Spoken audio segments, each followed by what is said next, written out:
I hope పెద్ద క్లిమ్స్ మీ అందరికి నచ్చిందని.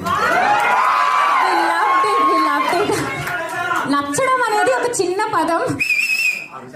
I think one of the most unique scripts నేను చేసిన దాంట్లో బహుశా రంగస్థలం ఆర్ఆర్ఆర్ కన్నా చాలా ఎక్సైటింగ్ ఉంటుంది.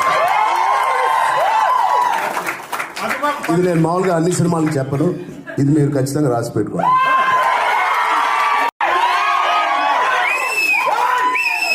ఐ హోప్ పెద్ద క్లిమ్స్ మీ అందరికి నచ్చిందని. నచ్చడం అనేది ఒక చిన్న పదం. I think one of the most unique scripts నేను చేసిన దాంట్లో బహుశా రంగస్థలం ఆర్ఆర్ఆర్ కన్నా చాలా ఎక్సైటింగ్ ఉంటుంది. ఇది నేను మామూలుగా అన్ని సినిమాలకు చెప్పను, ఇది మీరు ఖచ్చితంగా రాసి పెట్టుకోండి.